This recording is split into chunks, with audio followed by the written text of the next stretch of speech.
So many Indian men look at me and they feel like their masculinity has never been validated in this country, like their masculinity is never seen as desirable or strong or competent. And then they see me embracing my gender nonconformity and it traumatizes them because they are so concerned about their own masculinity.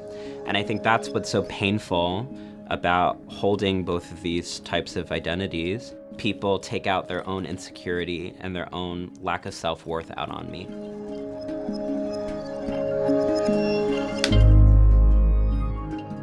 I use gender-neutral pronouns, they, them, so in a sentence that's, where did they get their necklace? And I'm not gonna tell you. So when I was younger, I didn't have the language to describe what I was or what I was feeling or what I was going through. The only representation I had of LGBT people was white people. Part of the reason that I didn't tell people that I was different was because I felt like that was something only white people did. I'd never met Indian people who were queer or trans, especially. And so I remember thinking to myself, like, part of the reason I'm waiting is because I want my grandparents and my family to love me. And I think that that's the story for so many Indian diasporic LGBT people, is that we really have to ask those questions, like, will we be disowned? So I grew up in a small town in Texas, which meant that I had two extremely different communities, the sort of local Indian Hindu community, and then the largely white Christian community that I was going to school with. Whereas I had the support of my community when I was experiencing racism, I had people to talk to about it. When it came to the transphobia I was experiencing, I had no one to talk to about it. I was being bullied so relentlessly, even by the communities that said that they were my own.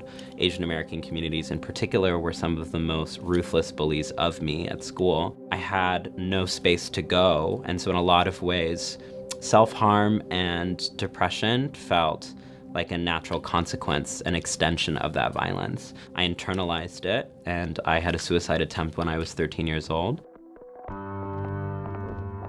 Part of the way that cultural racism works is that we think that immigrants and that we think that brown people are more traditional, are more homophobic, and are more transphobic.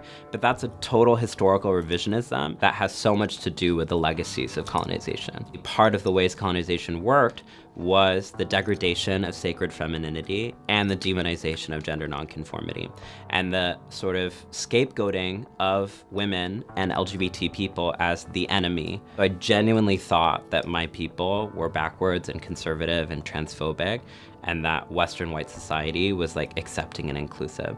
And then I began to experience so much racism, and I was like, wait, there's like a contradiction here, like what's going on? And then I think that it developed with my own relationship with going back to India and actually experiencing a form of recognition that I never got in the US. Having grand aunties like give me bangles or earrings, having my own grandmother who's 91 now say you're more feminine than my granddaughter. Like these forms of acknowledgement and recognition that we often don't have language for, but we feel in a deep and intimate way. Today a man on the street pointed to me and said, "What the hell is that?" I wanted to turn around, tell him that I got this dress on sale and I got this body for free, but you have been making me pay for both ever since. I think that there's this myth in the West that performance is where we go to pretend that we're something that we're not.